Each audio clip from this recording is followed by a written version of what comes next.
10,000 years ago an angel wept upon the red sands of Baal, his wings torn and his brothers driven mad with hunger. The galaxy remembers his name as Sanguinius the Angel, the beloved of the Emperor. But memory is a fragile thing. Beneath the hymns and battle anthems of the Adeptus Astartes, beneath the marble statues and stained glass, there is a silence the blood angels never break, a silence that tastes of iron and grief. It is said that within that silence lies a truth so black that even the black rage pales beside it. I know because I have seen it. My name was once Brother Archivist Malthor Kane of the 9th Legion. I record this account not as heresy but as confession. For a century and more I fought beside my brothers, believing our curse was merely a fragment of our Primarch's final agony. But within the catacombs of the Arx Angelicum, deep beneath the Basilica of the Red Grail, I found something older, something that spoke to me in Sanguinius's own voice. It told me that the red thirst was never a curse at all. It was an inheritance, and it was not meant for us. If the purity seals still burn upon this data slate when you hear my words, then know this: I did not survive what I found. But perhaps truth, even drowned in blood, deserves to be remembered. Before we begin, if you walk with me through this chronicle, through madness, faith, and the ruins of an angel's soul, then lend your strength to this archive. Share it, preserve it, subscribe as the Vox Bards say, and let these words not be buried again. The Imperium endures only through remembrance, and what I'm about to recount must not fade into dust. Chapter 1. The Choir Beneath the Tomb. I remember the sound before I remember the place.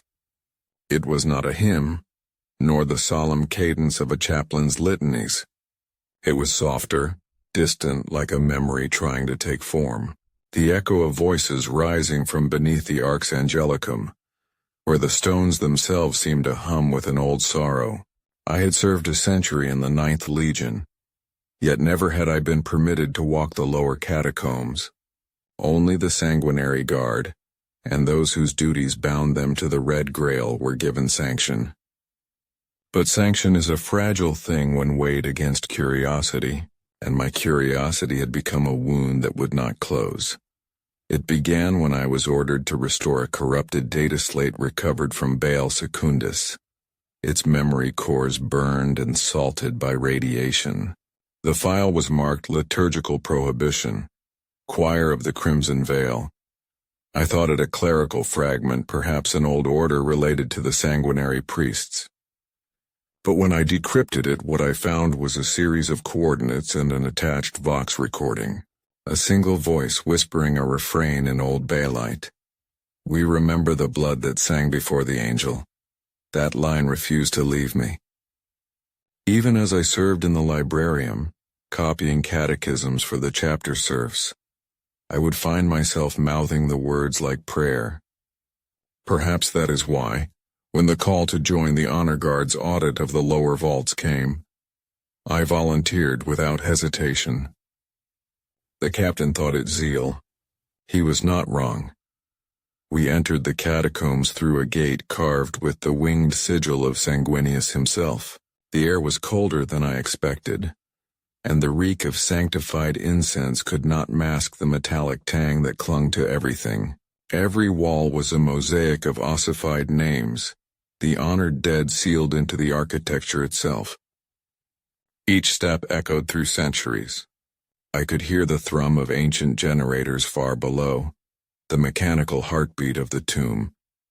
It was said the Arx Angelicum was built atop the first temple ever raised to Sanguinius after his death. Some of the veterans whispered that the stones were mixed with the ashes of Baal's wasteland, the dust of the world our Primarch had saved from extinction. I had always dismissed it as poetic exaggeration.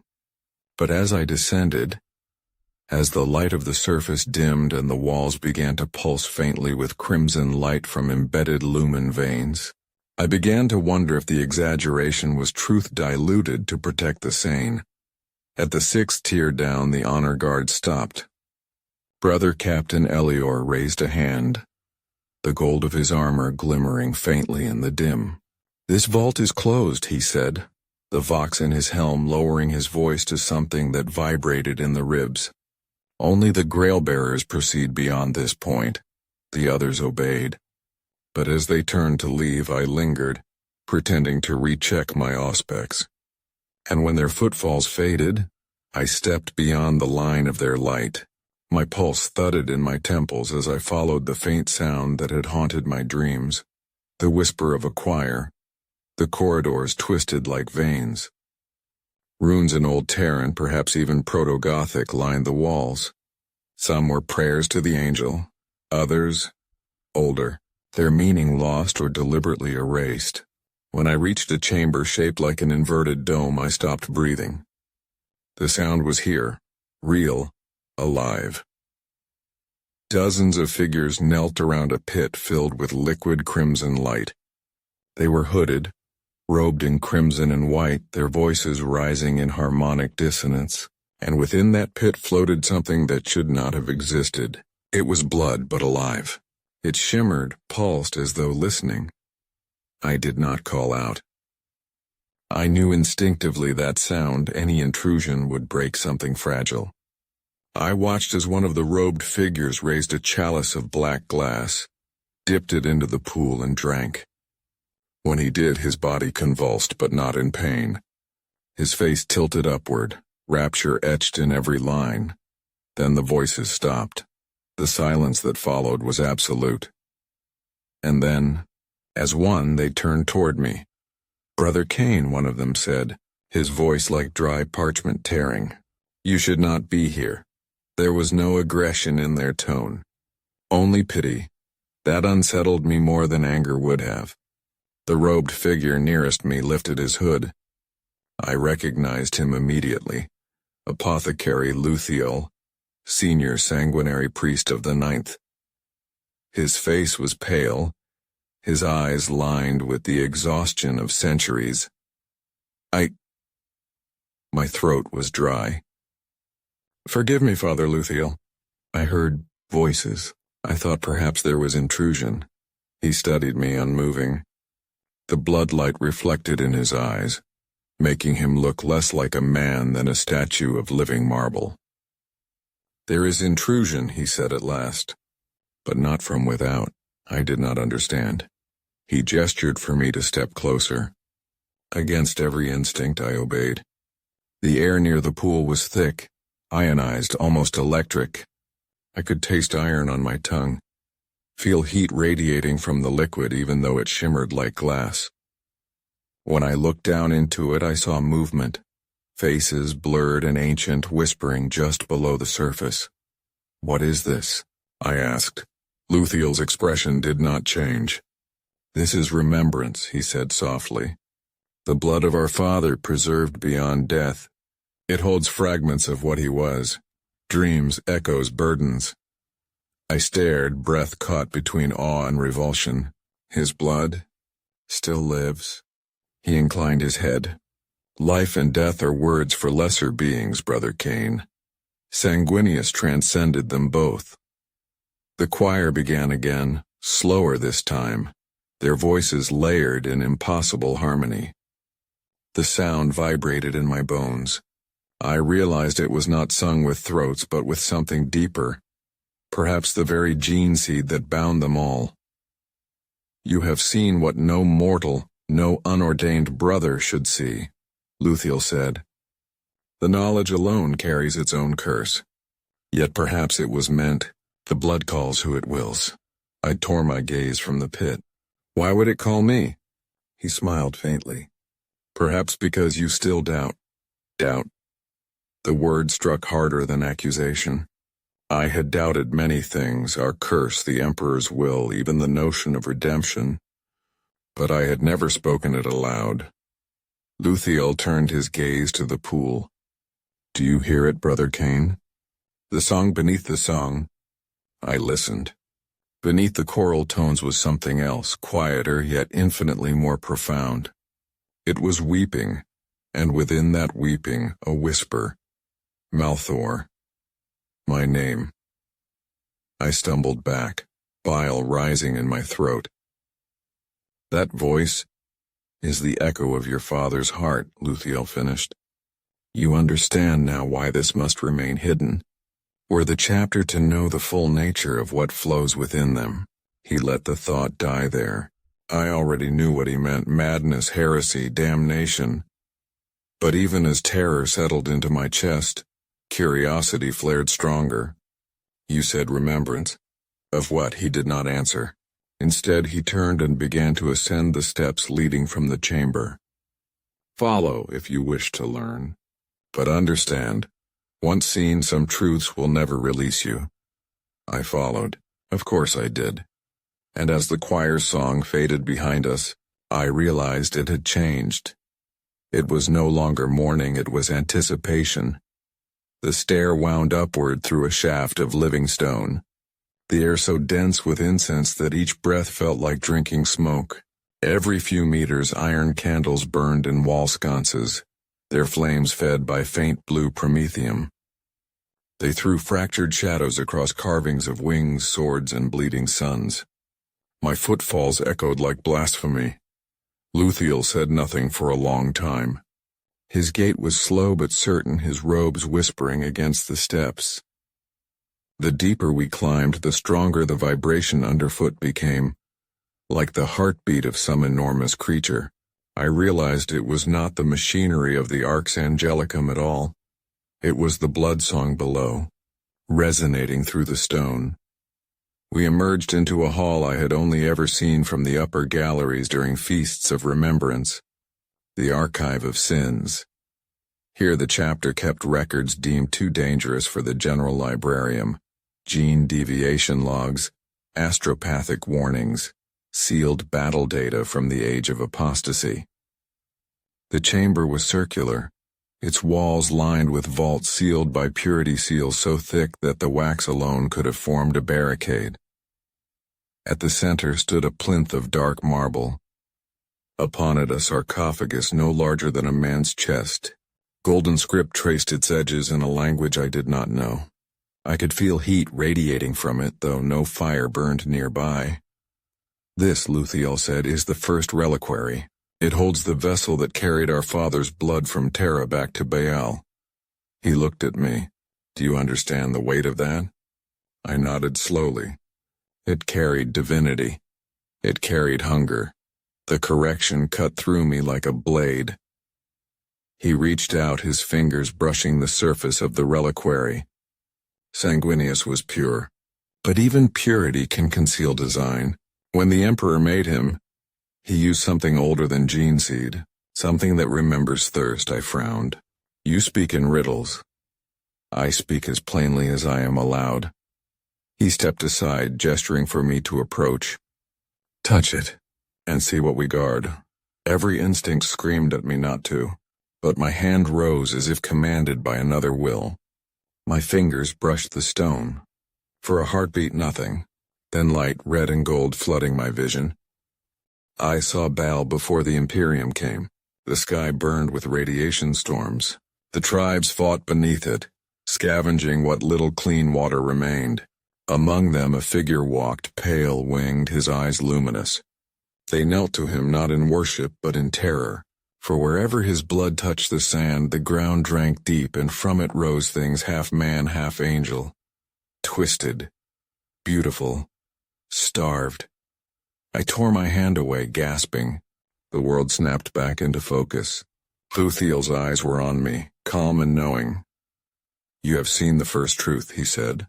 Our father was not sent to Baal merely to save it. He was bound there as much its prisoner as its redeemer. What were those creatures? I whispered. Reflections, he murmured. Echoes of what we might become. The blood angels are not cursed, Brother Cain. We are remembering. The words made no sense, yet I felt their gravity settle in my chest like lead. Remembering what? I wanted to demand, but fear held my tongue. Luthiel turned toward a sealed vault marked by a crimson aquila. There is one more thing you must see, he said. If your heart endures it. I followed him to the vault. He whispered a string of activation codes. pressing his palm against a sigil carved into the stone. A thin beam of red light swept over his hand, followed by the low growl of locking mechanisms disengaging. The air that escaped from within smelled of dust and rusted sanctity. Inside was a narrow chamber, lit by a single lumen globe.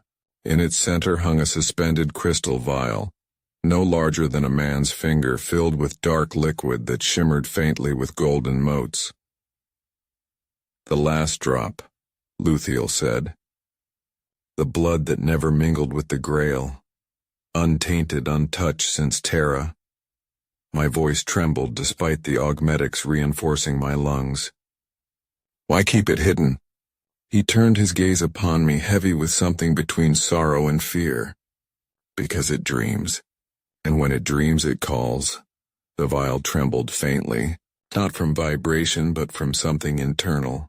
For the briefest instant I thought I saw wings unfold within it, impossible microscopic wings of light, and heard the faintest sigh. I stepped back. "It's alive." "Alive," Luthiel said softly, and listening. The light flickered. Somewhere below I could feel the choir shift its tone, the harmony bent, sharp and discordant, as if something had awoken in answer. Luthiel turned, urgency hardening his voice. "We must go now." "What's happening?" He did not answer. He only whispered one word, one that made my veins run cold. "Awakening." We fled through corridors lined with saints and sinners alike, our footsteps lost beneath the rising sound that filled the catacombs. The choir's voices had become distorted, layered with something inhuman. The blood beneath the tomb was no longer singing. It was roaring. By the time we reached the 5th tier, the lights had begun to flicker. Vox relays crackled with fragmented prayers. I could hear distant footfalls echoing through the passageways, other brothers running, answering alarms that had not yet been sounded. Luthiel moved swiftly, his robes trailing like smoke. "The Grail is stirring," he said. "It has not done so in centuries." "The blood?" I asked. He nodded grimly. "You touched the reliquary. The memory within recognized you. Perhaps it mistook you for—" He stopped himself, shaking his head. "No matter. The call has gone out." We rounded a corner and entered a transept lined with towering statues of Sanguinius, each one carved to depict a different aspect of his legend: protector, martyr, redeemer, judge. I had walked here many times in ritual, but now the faces of the statues seemed different. The eyes glowed faintly red as though reflecting some unseen fire. The vibration underfoot became a pulse. Every lumen flared crimson. The walls themselves seemed to breathe. And then, from the far end of the transept, a voice, low, melodic, impossibly ancient, whispered my name again. "Malthor." I turned. The space between the statues was no longer empty. A figure stood there, wings unfurled, its body woven from shadow and light. It wore no armor, but I felt the weight of eons in its gaze. Its face was Sanguinius's and not. Luthiel dropped to one knee. "Father." The figure smiled and the world tilted. "No," it said softly. "Not father. Memory." Its wings folded inward, feathers dissolving into threads of scarlet mist. Where it had stood, nothing remained, only the echo of its voice. Then the walls trembled. The vibration became a soundless scream. I felt it in my teeth, in the marrow of my bones. Blood began to seep from the cracks in the stone, glowing faintly, running upward instead of down. Luthiel gripped my arm. "Do not speak of this," he hissed. "Not to the chaplains, not to the librarians. The chapter is not ready." What was that? He looked at me, eyes hollow. The part of our father that still dreams of flight. He led me back toward the surface. Behind us the song faded, no longer roaring but humming as if content, as if it had recognized its kin and returned to slumber. When we finally emerged into the light of the Arx Angelicum's upper sanctum, I looked back down the stairwell one last time. The air rising from below smelled not of incense now, but of blood, warm living blood that night. As I tried to sleep in my cell, I heard the whisper again. Malthor. This time, it was inside my head. And when I looked at my reflection in the polished ceramite of my gauntlet, for the briefest heartbeat my eyes glowed gold. Chapter 2: The Blood That Dreams. The first time I dreamed of the Grail, it was not as a relic of devotion but as a wound. A vast chalice of bone and gold hung suspended over an endless void, and from its rim spilled a river of light that burned instead of illuminated. I stood beneath it, bare and unarmored, the blood raining upon my skin. It seared where it touched, not with pain but with remembrance. Every drop carried a memory that was not mine, 1,000 lifetimes of valor, of betrayal, of hunger. I tried to look away, but the Grail pulsed like a heart, and the light from it became a voice whispering through the marrow of my soul. When I woke, the chamber was dark. My breath steamed in the cold. I lay still, listening. The whisper from the dream had not faded. It lingered behind my eyes, coiling through my thoughts like smoke through water. The Vox in the wall unit crackled once, briefly, then went silent. I rose, my armor half-clasped, and opened the door. The corridor outside was empty. Val Secundus lay deep in slumber beyond the walls, its sands frozen beneath a thin crust of irradiated night. Above, the void was streaked with red auroras. I had walked these halls for decades, but tonight the stones seemed alive with pulse and heat, as though the fortress itself had begun to breathe. I moved toward the chapel of the chalice, drawn as if by gravity. The closer I came, the louder the whisper grew. Not words, but the sensation of being remembered by something too vast to name. When the doors parted, I expected to find Luthiel waiting.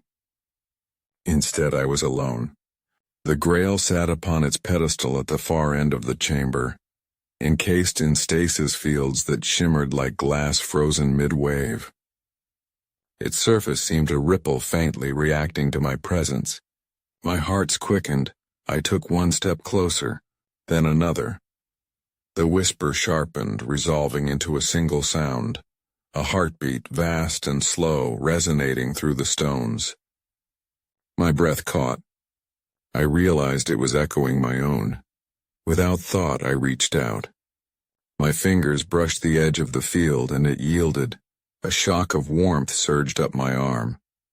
The stasis shimmer dissolved. The Grail glowed from within, casting crimson light across the chapel. For an instant I saw shapes moving inside the cup, shadows of wings, of figures kneeling, of faces screaming soundlessly through eternity. Then the vision fractured. I stumbled back, armor locking in reflex. A gust of air swept through the room, carrying the faint scent of dust, ozone, and something sweeter, like roses but tainted by iron. The voice came again, closer this time. "Why do you hide, my son?"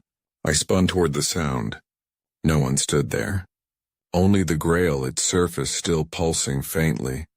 I forced myself to speak, though my throat was dry. "Who are you?" The silence that followed was deep enough to drown in. Then very softly, "You know me. You were made to remember me." The word struck a chord deep in my gene seed. A tremor ran through my veins. Every memory I had of the red thirst, of the hunger that came before battle, rose to the surface like old wounds reopening. "No," I said, more to myself than to the voice. "I am not yours." "Not yet," it whispered. The light dimmed. The heartbeat faded, and I was alone again. I backed away slowly, re-engaging the stasis field with shaking hands. The field stabilized, locking the Grail once more in its shimmering cage. Only then did I realize how close I had come to collapse. Sweat slicked my brow despite the cold. Luthiel found me there minutes later, though I never heard the door open. He looked at the Grail, then at me, and his expression turned from suspicion to sorrow. "You heard it, didn't you?" he asked quietly. I nodded. "It called my name." He closed his eyes briefly. "Then it has begun." "What has?" "The remembering," he said. "Once awakened, it seeks kinship. The blood remembers its own." He moved to the altar, hands hovering over the Grail without touching it. Our father's blood was not merely holy, it was aware. It carries memory, emotion, instinct, each drop a universe unto itself. When we drink from the Grail, we do not just share his purity, we invite his dreams. "And if those dreams become something else?" I asked. He smiled faintly. "Then we pray they are merciful." For a long time neither of us spoke. The only sound was the hum of the field. Finally Luthiel turned to me. "You will not speak of this to the chaplains. They will call it blasphemy. But you must prepare yourself. The Grail will reach again, and next time it will not ask permission." Before I could answer, the chapel lights flickered once more. The shadows deepened, lengthening like fingers across the floor. And for the briefest instant, I thought I saw something move behind Luthiel, an outline faint and translucent, shaped like wings folded around a heart. Then it was gone. He looked at me, and in his eyes I saw reflection, not of the chamber but of open skies vast and crimson, filled with countless figures descending in silence. "The blood dreams," he said softly, "and when it wakes fully we must decide whether we serve it or end it." He turned and left. I stood there for a long time after, staring at the Grail, its faint glow pulsing like a sleeping beast beneath glass. That night, I dreamed again. This time I stood upon Baal's desert. The sky was black, the stars hidden. A single drop of blood fell from above, striking the sand. From where it landed, wings unfolded, not white but red as dawn, and a figure rose, smiling. It had my face. When I woke again, I was not in my chamber. The walls around me were of stone, ancient and veined with lines of gold that pulsed faintly like the veins of some great creature. I sat upright, my armor half removed, my weapons placed neatly beside the bed. Someone had moved me. Someone had known. Luthiel entered a moment later. His face was drawn, his expression unreadable. "You were found in the catacombs," he said, "kneeling before the ossuary." "I remember none of it," I replied, though even as I spoke fragments of memory stirred, an echo of chanting, a scent of ashes and sanctified oil, the taste of blood not my own. "You were speaking in tongues," Luthiel continued, "old Baalite dialect, a dead language. You said, 'The heart remembers the sun.'" I stared at him, speechless. He came closer, his eyes glinting in the dim light. "You must understand what that means. The Grail's dreams are not yours alone. It is awakening through you." "I don't want it," I said, more sharply than intended. "That doesn't matter." He sighed, then sat opposite me. "Do you know why we guard the Grail, brother? Why we worship it but never truly touch it?" "Because it holds the sanguinary sacrament," I said. "Because it is the vessel of our Father's grace." Luthiel smiled faintly, a sad smile that carried too many years. "That's the tale we tell the chaplains. The truth is stranger." He stood and began to pace, his voice lowering. "When the Primarch fell upon Cygnus Prime, he saw what none of us could bear. The demon that broke him did not just wound his body, it tore open his soul. And when he died, something of him refused to die with it. That something bled into the Grail. The red thirst," I murmured. "The first shadow of it," Luthiel said. "A memory of his torment. The chalice is not a relic, it is a prison. His rage, his sorrow, his yearning for purity, they all live inside it. And now, after 10,000 years, it stirs again." I looked down at my hands, at the faint red sheen beneath the skin where the light caught. "Why me?" "Because your bloodline is closest to his. Luthiel said softly. Your gene seed was drawn from the 9th cohort of the 3rd host. His chosen sons, those who fought beside him at the Eternity Gate. You carry his flaw more acutely than most. Perhaps the Grail senses it. The room felt smaller suddenly, the air thick with incense and fear. Then what do I do? Stay alive, he said simply, and pray that when the Grail calls again you have the strength to answer. He turned to leave but paused at the door. There is one more thing, he said. The librarius has reported a psychic disturbance within the vaults. They say it is nothing, an echo perhaps, but I suspect it is related. Do you want me to investigate? He nodded once. At dawn. Then he was gone, leaving me alone with the faint hum of the fortress and the distant echo of my own heartbeat. I tried to sleep again, but it was impossible. Each time I closed my eyes, I saw the chalice and felt the heat of its light searing through me. I rose before dawn, donned my armor in silence, and made my way toward the lower vaults. The corridors grew colder the deeper I went, their walls slick with condensation. Statues of angels lined the way, some pristine, others cracked and worn. Each one seemed to watch as I passed. The air smelled of oil and old stone. At the final junction, 2 sanguinary guards stood in silence, their golden helms glimmering faintly in the torchlight. They did not speak as I approached. One raised a gauntlet and keyed the access rune. The gate parted with a low sigh, revealing a stairway spiraling into shadow. I descended. The deeper I went, the louder the sound became, not the hum of machinery, but a slow rhythmic pulse like a heartbeat echoing through the stone. At first I thought it was my imagination, but it grew louder with every step. At the base of the stair, I found the vault door half open. Its locking seals were warped, the metal edges blackened as though by heat. A faint crimson mist seeped from the crack. I drew my blade. The air inside was warm and thick, carrying the copper tang of blood. Light flickered weakly from broken lumen strips. Something moved in the dark ahead. Identify yourself, I called, my voice amplified through the Vox grill. No answer. Only the slow, steady pulse of the unseen heart. I advanced cautiously, my footsteps echoing against the stone. The vault was filled with rows of reliquaries, each one containing relics from the Age of Darkness, armor shards, banners, fragments of weapons too sacred to discard. Many were shattered now, their glass casings cracked. Then I saw it. In the center of the vault stood a figure kneeling before a shattered reliquary. His armor was red but darker than ours, almost black where the light touched. His pauldrons bore no heraldry. His head was bare, the skin pale and thin as parchment. As I drew nearer, he lifted his face to me, and I froze. It was my face, not a reflection, not a twin.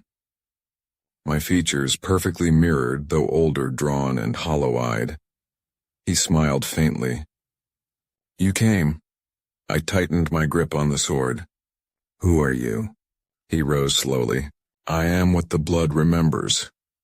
The heartbeat thundered once, shaking dust from the ceiling, and in that instant I realized it wasn't coming from the walls. It was coming from him. He spread his hands. We are not separate, you and I. The Grail's dream is not prophecy, it is memory. You have lived this before, and you will again. My mind reeled. You're a demon, he laughed softly. A demon? No, a possibility. The shape you will wear when the hunger wins. His eyes burned crimson. I stepped forward, blade raised. I won't let that happen. Won't you? He whispered. Then why do you still hear it calling? The air rippled. For a heartbeat, the vault became something else. Endless skies burning red, legions of angels screaming through fire. I saw the Emperor's palace aflame, the golden walls melting into rivers of blood. I saw the Grail raised high, overflowing not with salvation but with damnation. Then it was gone. I stood alone again, my sword humming faintly in the silence. The figure had vanished. Only a smear of red mist lingered where he'd stood. The vault was silent now. The heartbeat had stopped, but in my chest, beneath my armor, mine had changed rhythm, slower, deeper, echoing something ancient and patient within me. When I returned to the surface, the first light of dawn bled across the horizon. Luthiel was waiting at the gate. He said nothing as I approached. He only looked at me once, and I knew he could see it in my eyes, that something had followed me back. He bowed his head slightly. Then it begins in truth. And though I did not yet understand what he meant, I could feel the truth of it burning in my veins. Chapter 3. The Angel's Hunger. The following nights blurred together into something fevered and formless. Sleep came, but not rest. I dreamed of flight.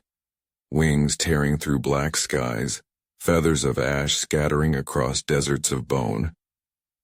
Beneath me stretched the broken surface of Baal Secundus, but it was not sand I saw.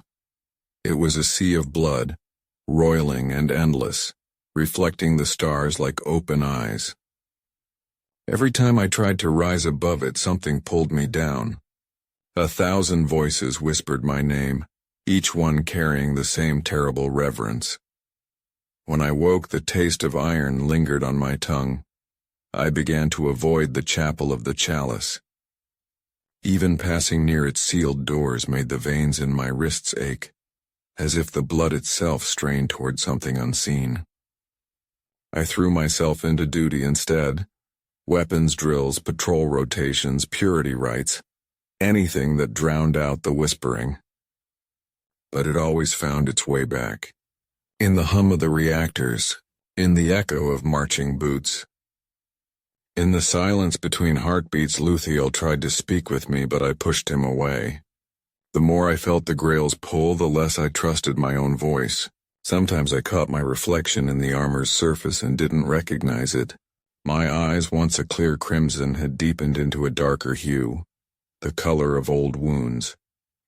It was during the Feast of Remembrance that everything broke open. The entire chapter gathered in the Hall of Angels, banners draped from the walls, incense thick as fog. The chalice of ritual was passed from hand to hand, each warrior taking his draught of sanctified blood, whispering oaths of loyalty to the memory of our father. When it came to me, the Grail in my dream seemed to pulse beneath its surface. I hesitated. "Brother?" a chaplain murmured. The blood waits. The hall was silent. Hundreds of eyes turned toward me. I raised the cup, my hands trembling. The scent rising from it was overwhelming, sweet and metallic like the air before a storm. I tried to speak the prayer, but the words dissolved on my tongue. Then, without meaning to, I drank. The world shattered. The taste was fire and music and agony. Every nerve in my body erupted. I saw through time, through bloodlines stretching back to the Primarch himself. I saw him standing upon Cygnus Prime, wings aflame, his face torn between fury and grief as the great enemy mocked him. I saw his blade strike, felt the wound open, and through it the hunger poured. It flowed into me like a tide. When the vision broke, I was on my knees, gasping. The cup lay shattered beside me. The hall erupted in chaos. Voices shouted. Hands dragged me upright. I saw Luthiel pushing through the crowd, his face pale. "Get him to the apothecarian." Someone barked, but I barely heard them. My senses were alive with something vast and alien. Every heartbeat around me rang like a drum. I could smell the blood in their veins, feel it pulsing like a symphony beneath their armor. The hunger rose, sharp and immediate. I bit down hard, drawing blood from my own lip to anchor myself in pain. "Luthiel," I croaked. "The Grail. It's awake." He said nothing. His gaze dropped to the shattered chalice at my feet. Not the Grail, but its ritual twin. The blood that had spilled from it steamed where it touched the floor, coiling into thin red smoke. Within that smoke, something moved. A shape, almost invisible, like a ripple through heat haze. It coiled upward, forming the vague outline of wings before collapsing into ash. The room fell silent. Even the chaplains dared not breathe. Luthiel's voice was barely a whisper. "It has chosen." He turned to the assembled brothers. "Seal the chapel. Double the guard. No one enters until I say." Then to me, quietly, "You need to leave now." I stared at him, disoriented. "You think I caused this?" "I think you provoked it," he said. "And whatever's waking inside that grail will seek you first. If you stay, it will consume more than you. I'm not running." He met my gaze, and for the first time I saw fear there. "You don't understand. This isn't about courage. The blood angels are balanced on a knife's edge, and you, brother, you are the blade." He signaled two serfs. "Prepare a gunship. You'll go to the monastery ruins on Valpramis. You'll find the source of this calling before it finds us." I wanted to argue, but even as he spoke, the hunger pulsed in my chest again, deep and insistent, whispering of flight and fire. I realized he was right. If I stayed, I'd bring ruin on them all. That night I left the fortress. The stars above Bel burned red, their light distorted by radiation storms. The gunship's engines howled as we broke through the upper atmosphere, descending toward the ancient ruins that dotted the planet's surface. Remnants of temples older than the Imperium, buried in the dust like half-remembered sins. As we approached the landing zone, I saw something glint in the moonlight. A vast stone statue, wings spread wide, its face eroded beyond recognition. Around its feet the sand shimmered faintly as though something beneath it breathed. The pilot's voice crackled over the Vox. "Atmospheric readings unstable. Recommend caution." "Caution," I muttered. "Died with our father." We landed amid the ruins. The air was thick, charged with static. Every step stirred up motes of crimson dust that hung suspended in the windless dark. I felt eyes on me. Not human, not demon, but something older, watching from the stones themselves. The deeper I went, the louder the pulse became. It matched my heartbeat again, one for one. I followed it down a broken stair into a chamber that smelled of old incense and decay. At its center stood a shrine, half-collapsed, carved with symbols I almost recognized. Wings, halos, hearts pierced by spears, and there lying atop the altar was another chalice, smaller than the one in the chapel. Simpler, but unmistakably of the same design. I approached slowly. The air grew colder. The light dimmed until only the cup glowed faintly as if lit from within. A voice filled the chamber. Not from any direction, but from within me. "The hunger is not a curse. It is remembrance." I froze. "Drink," the voice whispered, "and see the chalice lifted, floating between us." My gauntleted hands rose of their own accord. I hesitated only a moment. Then I drank. The world dissolved in red. The taste was beyond words. Not sweetness, not bitterness, something older, something that existed before taste itself. It burned through me like liquid sunlight, scouring every nerve, stripping away thought and fear until there was only the pulse. My pulse, his pulse, the same. For a heartbeat I saw everything. I was standing in the palace on Terra, its walls still golden, its spires gleaming with the light of a sun that had not yet dimmed. I saw my father, the angel, the radiant one, kneeling before the golden throne, his wings folded, his face turned toward the light. He was weeping. The tears hit the marble and turned to blood. Around him, custodians stood silent, their halberds lowered in mourning. Then the vision changed. The sky blackened.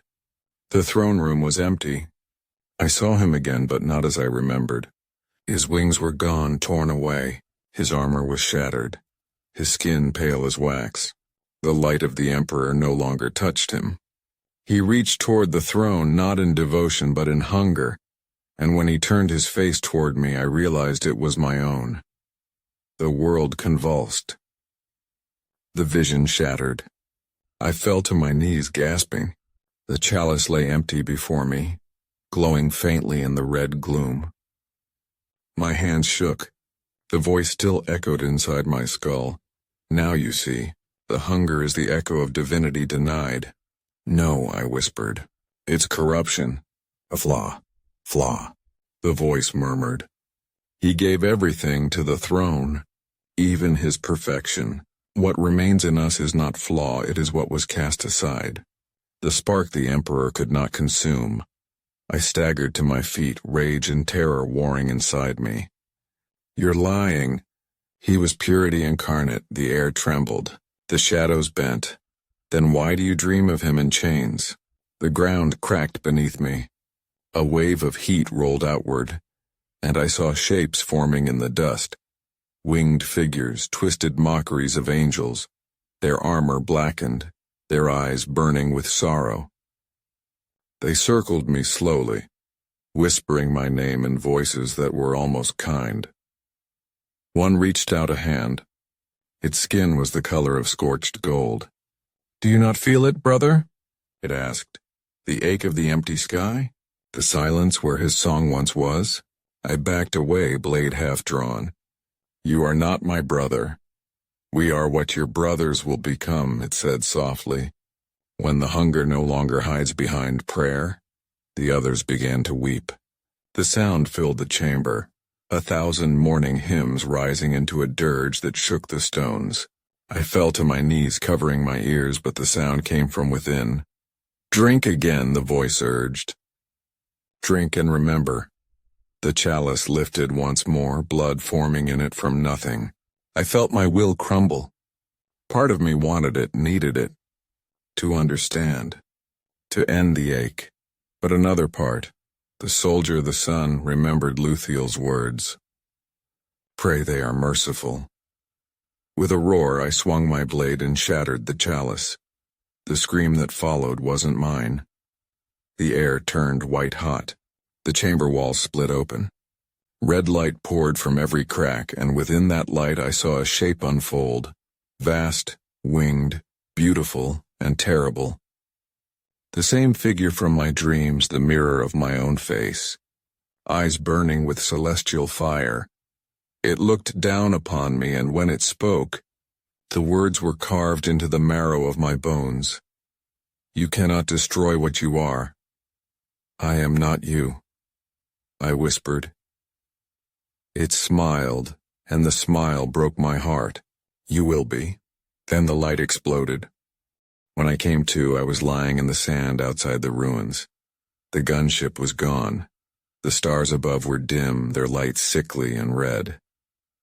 I tried to stand, but my limbs felt alien, heavy with a strength that wasn't mine. My armor was scorched, my skin beneath it burning with fever. The hunger was gone, but in its place was something worse, clarity. I could feel everything. The heartbeat of Baal beneath my feet, the slow spin of its dying moons, the faint psychic hum of my brothers far away, their thoughts flickering like candle flames against the void. For a moment I thought I could touch them, warn them, but then I felt another presence, vast and patient, watching me from the horizon. Not demon, not angel, something in between. It whispered, almost gently, "Come home, my son." I turned toward the fortress monastery. In the far distance, a red glow rose above the mountains, fires burning in the night. The Grail had awakened, and it was calling its children home. I began to walk. Each step left a print of blood in the dust. The wind carried the scent of iron and roses. Behind me the ruins crumbled, and from within their shadows wings unfolded. Many wings, vast and silent, following in my wake. The angel's hunger was no longer just mine. It was ours. and somewhere deep within the fortress I knew Luthiel had already felt it too. Chapter 4. The Shadow of Baal. The storm had come and gone, leaving Baal's sky an ocean of bruised light. The sands hissed beneath my boots, whispering in that strange, almost sentient rhythm the ancients once claimed was the planet's memory. In the distance, the Arx Angelicum loomed, its silhouette like a broken halo against the horizon, half shrouded in ash, half glowing from within with the fire of the dying sun. I had seen it from orbit 100 times, but now, after the blood and the visions, it no longer looked like a fortress. It looked like a wound I had walked for days or hours. Time had begun to decay, stretching and folding like melted glass. My Vox bead had gone silent, and the Auspex no longer recognized my life signs. I was neither marked as living nor dead. The Blood Angel's homeworld did not welcome its lost sons back. It consumed them. When the first shapes appeared in the distance, I thought they were ghosts. Then the wind shifted and I saw the glint of armor. Skitarii patrols, moving with machine-perfect precision across the dunes, their red robes snapping in the heat. They should not have been there. The Mechanicus had been forbidden to tread near the inner sanctum of the chapter's relic sites without explicit sanction. Yet they moved with purpose, converging on a ridge scarred with ancient craters. One I recognized too late. The Vault of Baal Primus. The place where the Legion's gene seed was first sanctified by the priests of Terra 10,000 years ago. I dropped to one knee, raising my scope. The Skitarii were not alone. Towering among them were constructs, half machine, half man, wreathed in servo limbs and chanting in Binharic cant. Magi Dominus, by their robes, surrounded a structure half buried in the sand. At its center, a metallic obelisk pierced the ground, etched with symbols that glowed faintly red. They were not imperial. They were wings, veins shaped into feathers, pulsing faintly as if alive. My blood ran cold. I remembered the same pattern carved into the sarcophagus of Sanguinius himself. I approached under the cover of the wind, each step sending flurries of dust over the ancient sigils.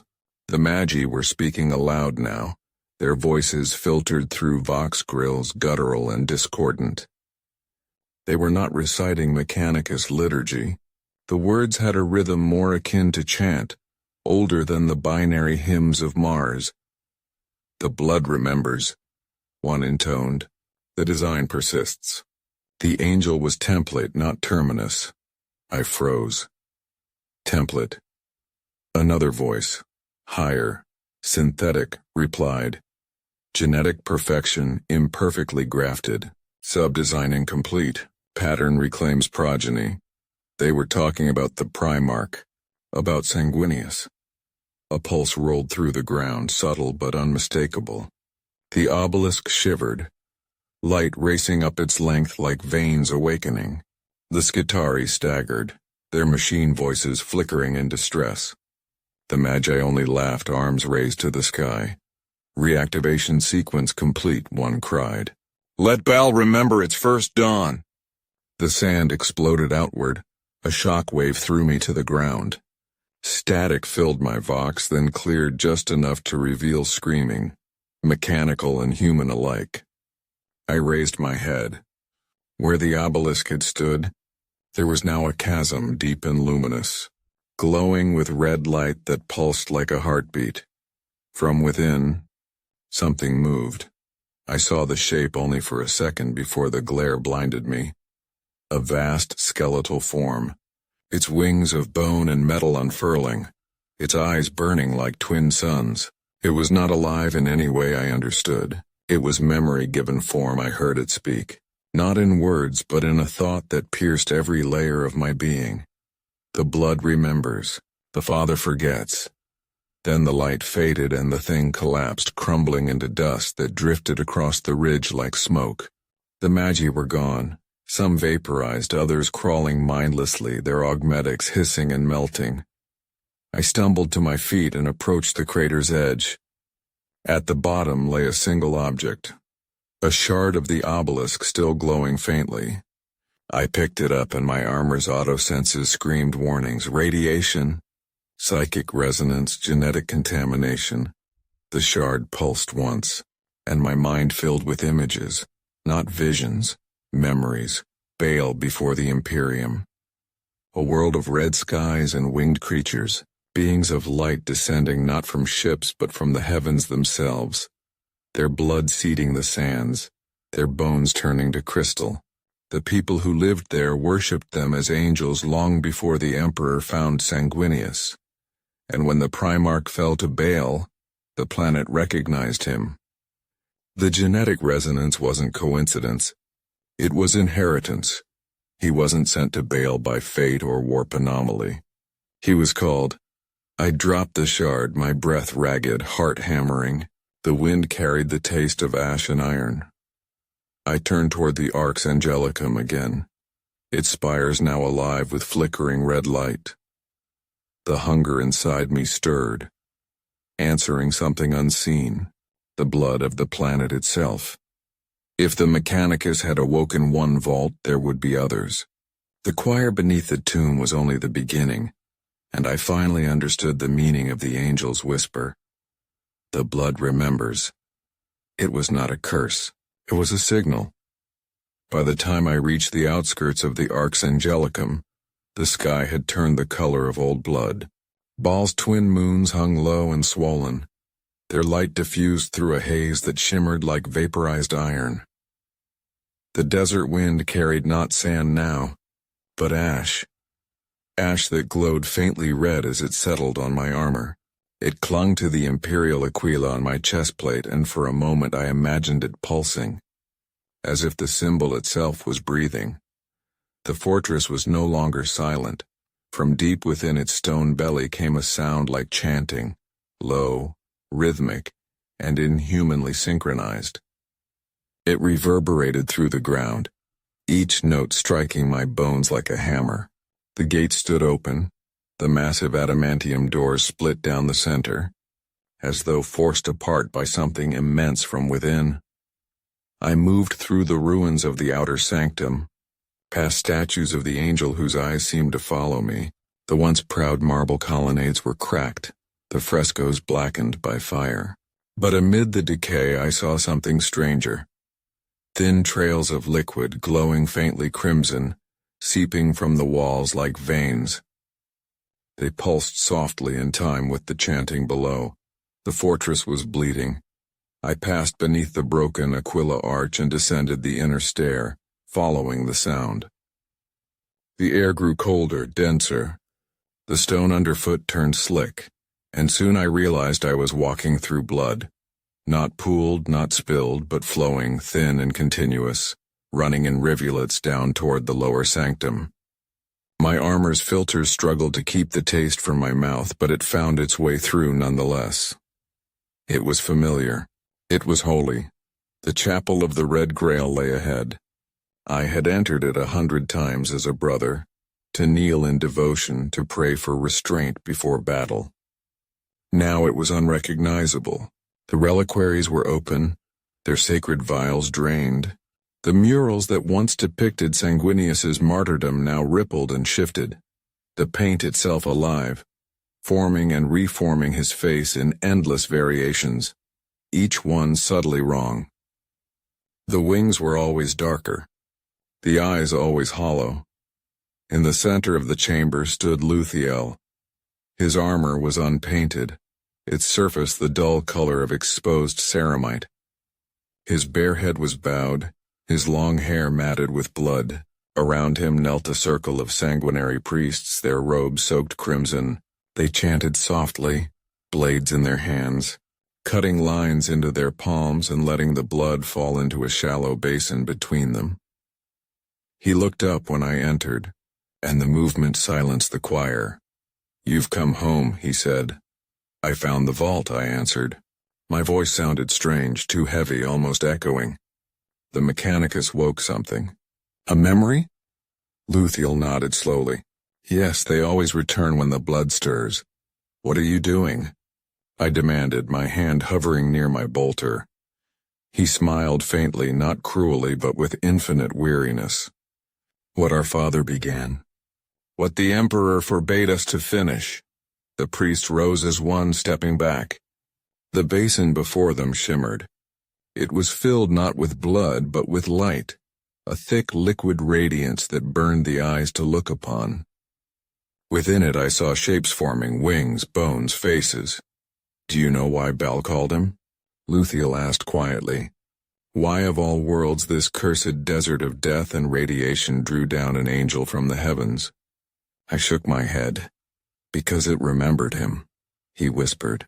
Long before the Emperor shaped flesh from gene seed, long before the legions bore their banners across the stars, this world was touched by something divine. The blood in its soil sang to the stars, and the stars answered. That song found Sanguinius, and now it finds us. I felt the hunger rising again, stronger than before. The chamber seemed to tilt. You've lost your faith. He stepped closer, eyes gleaming with that strange inner light. On the contrary, I've found it. The bloodlight flared. The priests raised their blades and cut across their own throats, collapsing into the basin, their bodies dissolving into radiance. The liquid rose, swirling, coiling upward into a column of fire and wings. The temperature spiked. My armor's alarm screamed. The light formed into the shape of a man, tall, radiant, terrible. His features were indistinct as though sculpted from liquid glass, but the wings were unmistakable. Father, Luthiel breathed, dropping to one knee. The figure looked down at him, then at me. When it spoke, the sound wasn't heard but felt. You broke the vessel. You spilled the song. My knees buckled. I tried to raise my weapon, but my arms wouldn't obey. The voice was inside me, clawing through every memory. Who are you? I gasped. I am what remains when faith forgets its name. Luthiel's face was transfigured, illuminated from within. He is the blood, he said. The unspoken lineage. The part of our father the Emperor could not bind. The apparition extended a hand toward me. Light spilled from its palm, wrapping around my throat like a caress. Do not fear. You have always been mine. The hunger erupted. My vision went red. Every thought dissolving into a flood of craving. I could feel the blood in the walls, the priests, the very stones singing to me, begging to be consumed. My armor cracked under the pressure of my own heartbeat. But in that blinding madness, I saw Sanguinius's face, his true face, serene and sorrowful, standing apart from the light.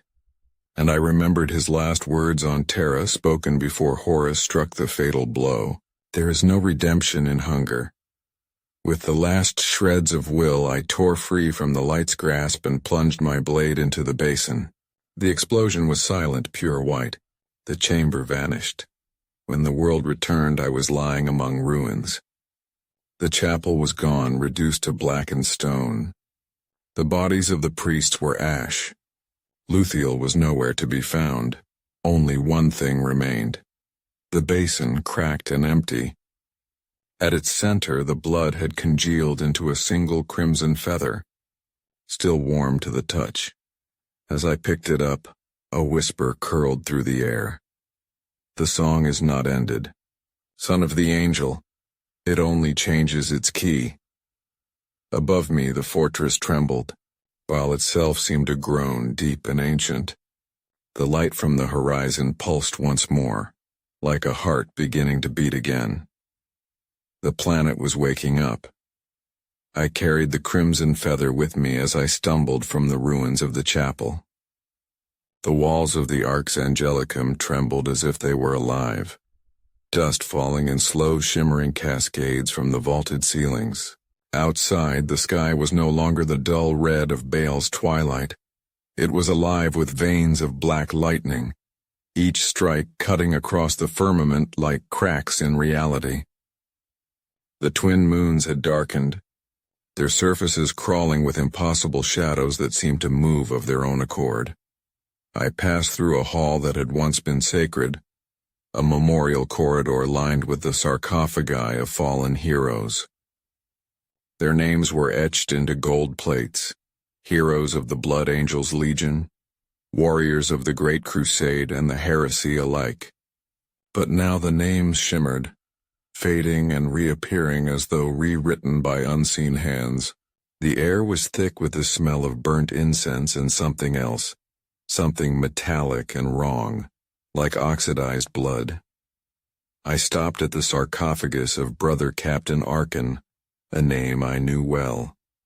He had been a paragon of discipline, one of the few who had resisted the red thirst until the day he fell. His resting place was undisturbed until I saw his hand. It had shifted. Not much, just enough to scrape the surface of the stone. I reached out, not in fear but in recognition, the way a man might touch the tomb of a lost father. The lid cracked open with a sound like thunder. Inside, the armor was gone. What lay within was not flesh nor bone, but dust, and from that dust rose a shape, thin and formless, whispering words in an ancient dialect of High Gothic I could barely understand. "Do you still bleed for him?" it asked. I stepped back, my hand on my weapon. "Who speaks?" "Faith that forgot its altar," the voice answered, each syllable dissolving like smoke. "You are his blood, and yet you do not remember what you are made from."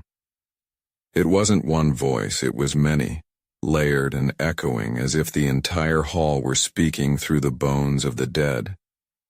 I could feel it inside my skull, vibrating behind my eyes. Then came the sound of metal striking stone. Footsteps. From the far end of the corridor a figure emerged, his armor reflecting the black lightning outside. It was Luthiel. His eyes were no longer red nor human. They were burning white, twin stars set into a face that no longer belonged to a mortal. "You destroyed the vessel," he said, his voice carrying the weight of ages. "And yet the blood remains unbound. You've only slowed what cannot be undone." "What did you summon, Luthiel?" I demanded, though my voice faltered beneath the pressure of his presence. "What was that thing in the chapel?" He smiled, and it was not the smile of a brother. "What we were always meant to become. The angel's shadow. The hunger of creation itself. The Emperor bound it once through faith and sacrifice, but faith is a wound that never heals. Every drop of blood spilled in Sanguinius's name has fed it." "That isn't faith," I hissed. "That's corruption." "Corruption?" He laughed, the sound echoing like breaking glass. "Tell me, brother, when you feel the thirst, when the blood calls your name, do you resist because you believe it's wrong or because you're afraid of what it makes you remember?" I had no answer. He stepped closer, his armor casting long, burning reflections on the walls. "Our father was not a man. He was an idea. A song given flesh. And songs don't die, they only change the melody."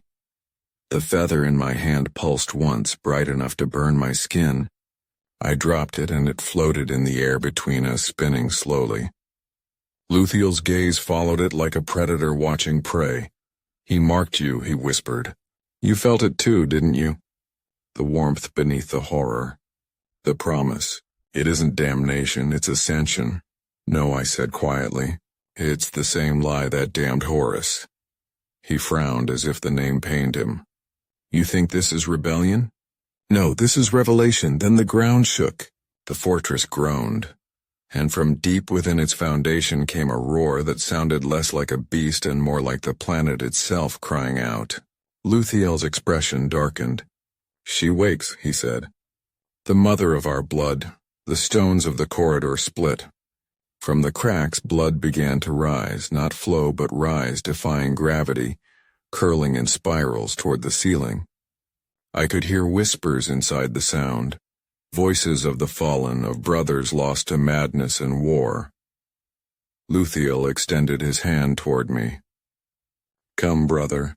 See what Baal remembers." I shook my head. "I won't be your witness. Then you'll be its offering." The blood erupted, enveloping him in a cocoon of red light. His armor melted into it, his body dissolving until only his face remained, stretched, shifting, then gone. The light expanded, filling the corridor. Swallowing everything, I turned and ran. The fortress behind me was collapsing, walls twisting into impossible angles, corridors folding in on themselves like living things. I could hear the blood following me, whispering, singing, calling my name.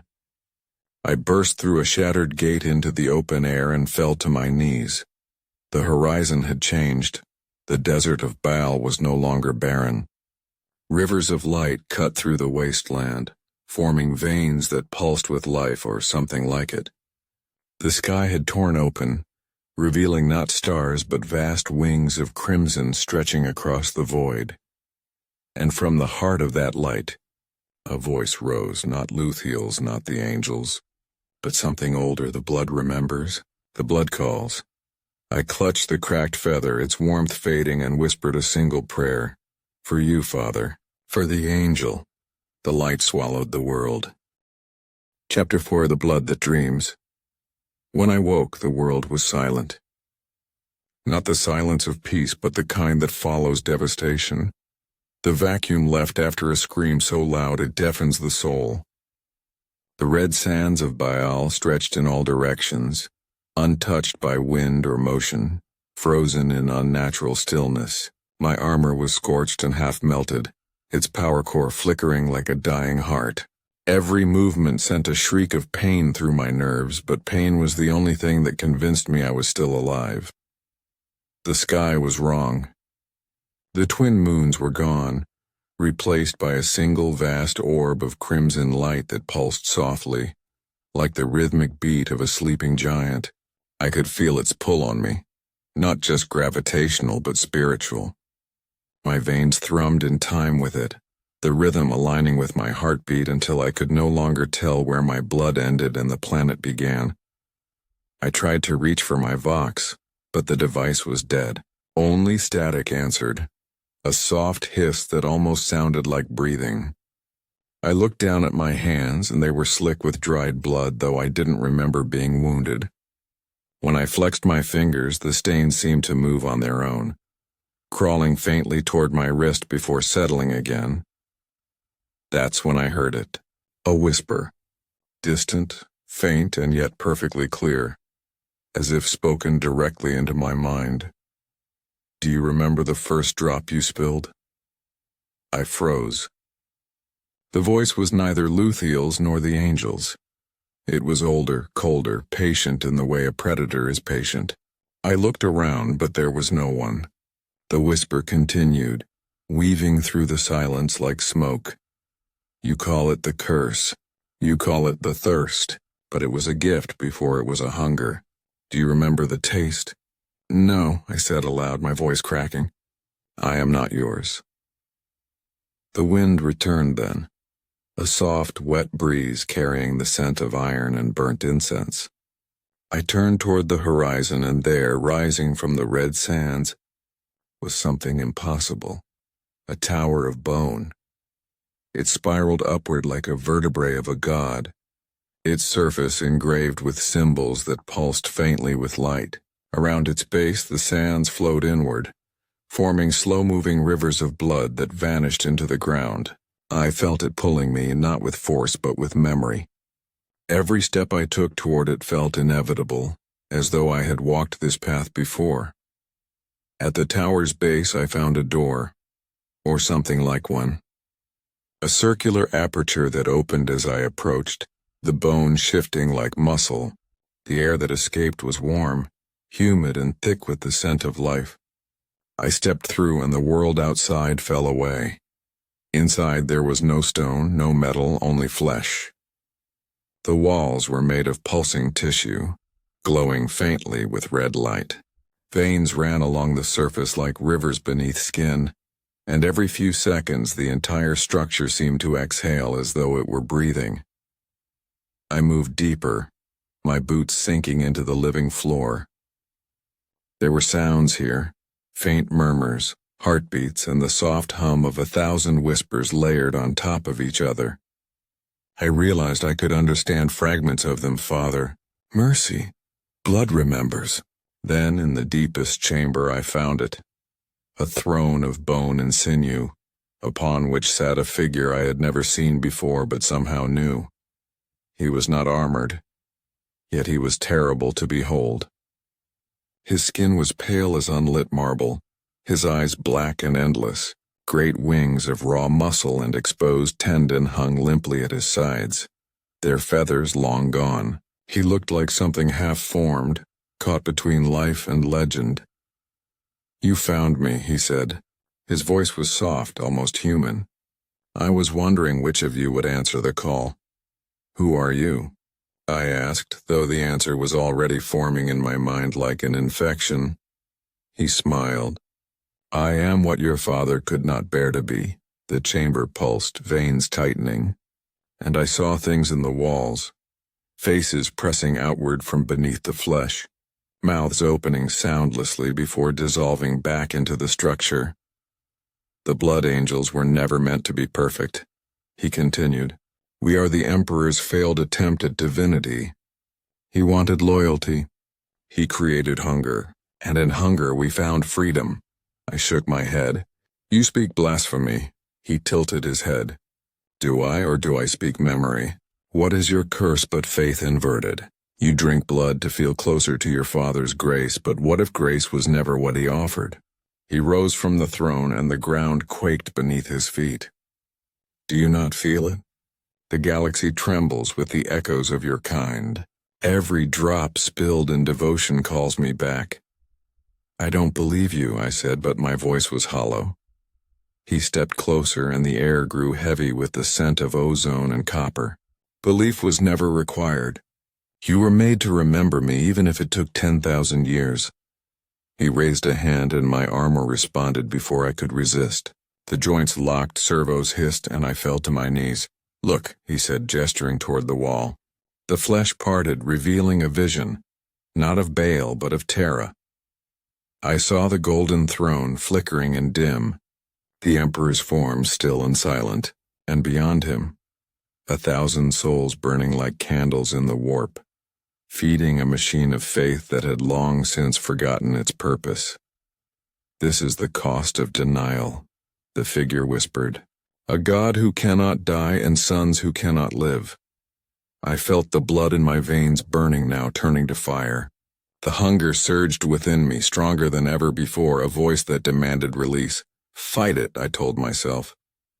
But another voice, my own, and not my own, answered from within. "Why?" The figure extended his hand again. "Drink and remember." The walls began to move, veins opening, blood pouring forth in rivers. The chamber flooded with it, rising around me, hot and luminous. I tried to stand, but the force pulled me downward. Deeper. The last thing I saw was his face, serene and terrible as he whispered, "You are not cursed, son of Baal. You are chosen." The blood swallowed me whole. The blood was warm, impossibly so, as if I'd been plunged into the heart of a star. It filled my mouth, my lungs, my ears, yet I did not drown. I drifted in it, weightless, suspended between worlds. Every heartbeat was an echo of something older than myself, older than Baal, older even than the Imperium.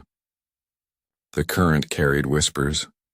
My brothers' voices, my father's last breath, the cries of Sanguinius on Terra, the silent hymn of the golden throne. I could see through the blood. Shapes swam in its depths. Angels without wings, warriors without faces, and cities of bone stretching across the void. I reached out, and one of the shapes reached back. When our hands met, it was like falling through a memory. I was no longer on Baal.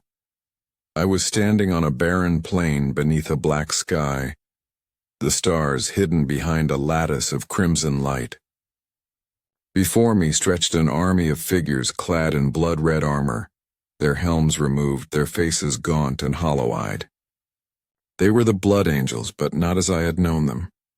They knelt in perfect silence before a throne of feathers and skulls. Upon it sat Sanguinius, or something wearing his face. His wings were vast but torn, his eyes pale fire. "You remember," said the thing beside me, the pale-winged figure from the throne of bone. He stood now at my side, unchanged, his voice soft and patient. This is not the past nor the future. This is the blood that dreams. Here every drop knows its origin. The sanguineous on the throne raised his head, and the entire army exhaled as one. The sound shook the plain, a single breath so loud it was like the crack of thunder. They are calling you, the figure said.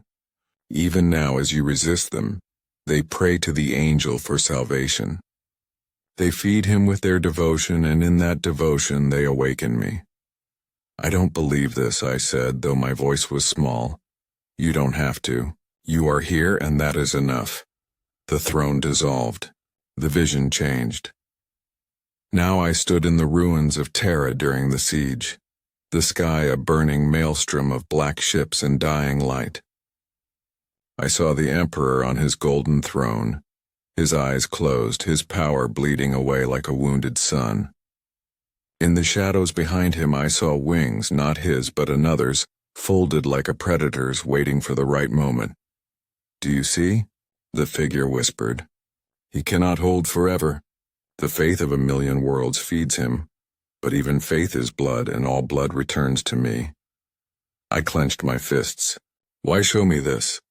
Because you are his true heir, the figure said simply. Not Gilliman, not the custodians, not the ecclesiarchy. You carry what your father denied. If you remember, you can choose. Choose what? To end the hunger, the figure replied. To become what you were meant to be. The ground cracked beneath us. The army of blood angels rose, their eyes now bright with the same pale fire as the throne's occupant. Their mouths moved in unison, chanting words I did not know but somehow understood. They were not praying for salvation. They were calling for a door to open. The sky split. From the rift descended a vast shape, wings of light spanning the horizon. It was not Sanguinius. It was not the Emperor. It was something older, deeper, a force that had been waiting since the first drop of blood was spilled on Baal's sands. Its voice was not a voice but a tide. Remember me. The figure beside me turned, his black eyes shining. Do you hear it? I covered my ears, but the sound was inside me, vibrating through bone and gene seed alike. My veins burned. My vision blurred. The hunger became a scream, remember me. I fell to my knees, clutching my head. The blood of every battle I had ever fought rose up in me. The screams of Xenos, the prayers of the dying, the names of my brothers who had fallen. It wasn't hunger. It was memory. It was all of them at once. The pale-winged figure knelt beside me. Say it, he whispered. Say my name. I don't know it, I gasped. You've always known it. I opened my mouth, but the word that came out was not a word. It was a sound, a note, a drop of the original song. The sky above us shattered. Light poured in. I was back in the Tower of Bone, kneeling before the throne. The figure stood over me, his wings spread wide. No longer muscle and tendon, but feathers of burning blood. His eyes were still black, but within them burned stars. You are awake, he said. I looked down at my hands. They were no longer armored. My skin was pale, shot through with faint glowing veins. The hunger was gone, or perhaps it had become something else. What am I? I whispered. Not cursed, he said. Not chosen, remembered. The tower shook violently. The veins in the walls pulsed faster, the entire structure convulsing like a living heart. Outside I heard the sands of Baal shifting, rivers of blood converging on the tower. It is time, the figure said. The blood has dreamed long enough. Now it wakes. He extended his hand. Come with me, or remain and be forgotten. I looked at his hand, then at the living walls around us, then at the crimson light pulsing like a heartbeat beyond the doorway. Somewhere in that sound I thought I heard my father's voice, not Sanguinius, but the man who had once been my father, whispering my name before I was taken. I reached out. The world dissolved into wings. When the wings folded around me, there was no sky, no ground, only light, alive and pulsing like breath. I could feel every molecule of it press against my skin, each one whispering a different voice, a different memory.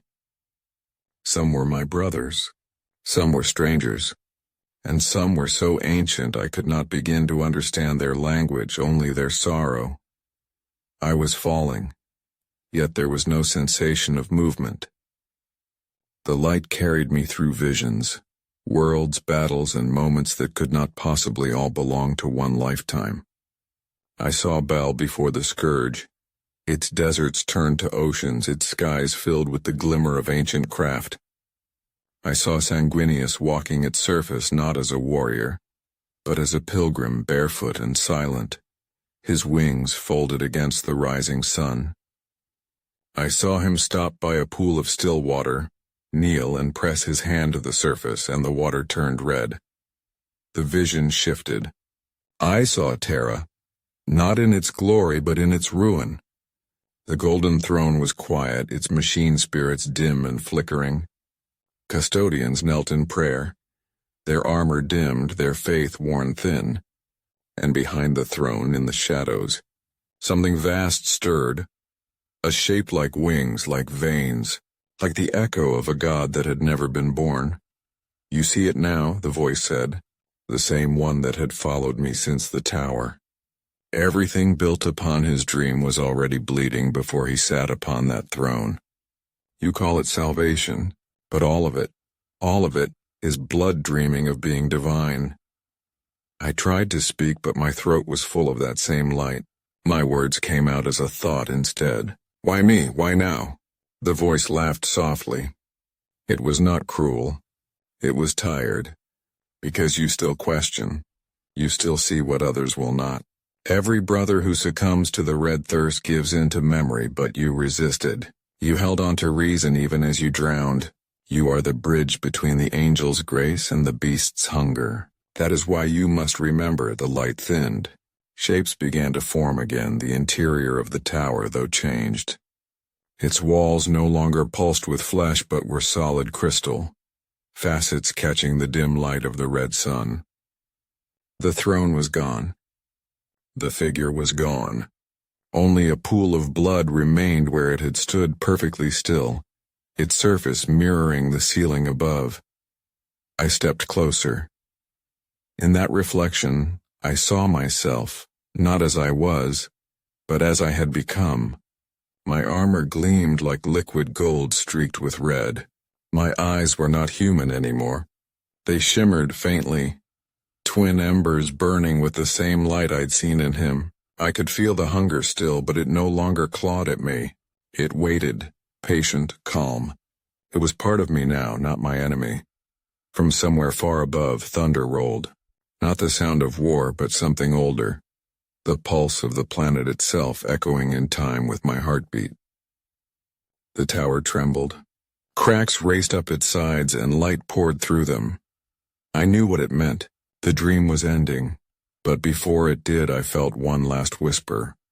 Quieter than all the rest, so soft it almost felt like breath against my ear. Do not fear the thirst. Fear the day it stops. Then the world shattered.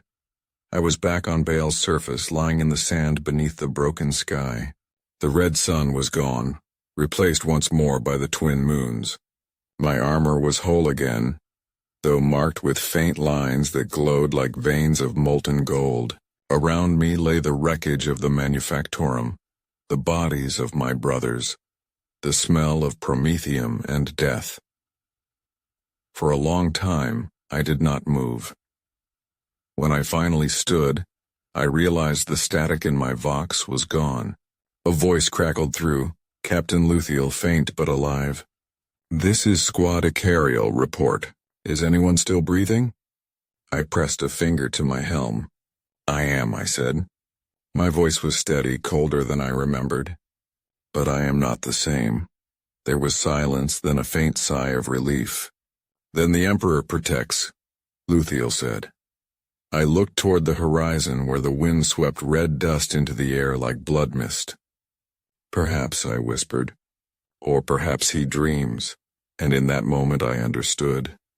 The red thirst, the black rage, the visions that haunted every son of Sanguinius. They were not a curse, not a flaw. They were a memory of something far greater. Something that had been severed from the Emperor's light but still pulsed within the blood that dreamed. I walked then, across the sands, toward the rising dawn. I did not know what I was meant to do, or whether any of it had been real. But I knew that something inside me had awakened, and that when next the thirst called, it would not find a slave waiting. It would find a voice that remembered, and perhaps that was enough. Because in the grim darkness of the far future, even memory is a kind of rebellion.